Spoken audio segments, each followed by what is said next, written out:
খুব অল্প কথায় রেগে যাওয়া কিছু মেয়েকে একটু কাছ থেকে দেখলে বুঝতে পারবেন এই মেয়েগুলো থেকে অদ্ভুত একটা মায়া কাজ করে।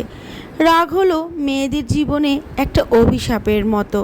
এরা হয়তো অল্প কথায় রেগে যায়, অনেকের সাথে কথা কাটাকাটি হয়, খুব ছোটোখাটো ব্যাপারে ওভার রিয়্যাক্ট করে, কিন্তু এই রাগগুলো ক্ষণস্থায়ী মিটে গেলে এদের মতো ভালো মানুষ আর হয়তো একটাও পাবেন না।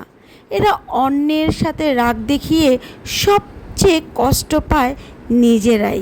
এরা যেমন খুব অল্প সময় রেগে যায়, তেমনি খুব নরম কোমল হয়ে মানুষকে আপন করে নিতে পারে। এরা নিজেরা সর্বোচ্চটা দিয়ে অন্যকে ভালো রাখার চেষ্টা করে, কিন্তু সমস্যা কি জানেন, আমরা এদের বুঝি না।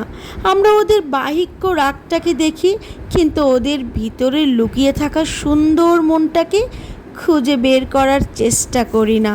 আমরা বাইরে থেকে ওদের রাগ দেখি, কিন্তু রাগের পেছনে সেই কারণটা খুঁজি না।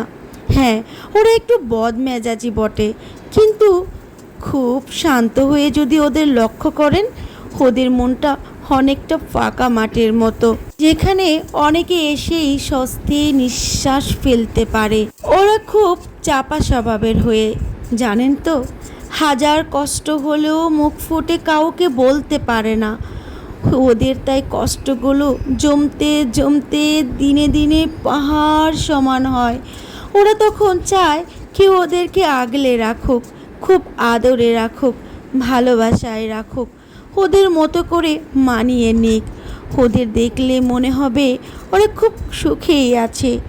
ঠোঁটের কোণে এক চিলতে হাসি সব সময় লেগে থাকে, কিন্তু জানেন তো, ওদের মনের মধ্যে একটা না বলা কথার যন্ত্রণা থেকেই যায়। ওদেরকে একটু কাছ থেকে যদি ভালোবেসে দেখেন, ওরা পৃথিবীর সমস্ত সুখ আপনার নামে লিখে দেবে।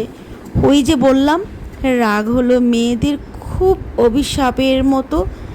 তাদের জীবনে না বলা কষ্টগুলো জমতে জমতে রাগে পরিণত হয়, আর তারপর শুরু হয় ঝগড়া, অশান্তি। দিন শেষে সব দোষ সেই মেয়েটারই হয়। রাগী মেয়েদের কথাগুলো বলতে বলতে ভিডিওটা শেষ পর্যায়ে চলে এসেছি। আপনারা এই ভিডিওটা দেখলে রাগী মেয়েদের প্রতি যে ভুল ধারণা, সেটা অবশ্যই আশা করি ভেঙে যাবে। তো আজকের ভিডিওটা আপনাদের কেমন লাগলো কমেন্টে জানাতে কিন্তু একদমই ভুলবেন না। আশা করি চেষ্টা করেছি ভালো কিছু দেওয়ার, জানি না কতটুকু ভালো হয়েছে। সবাই পেজের সাথেই থাকবেন, ইউটিউবের সাথেই থাকবেন। আল্লাহ হাফেজ।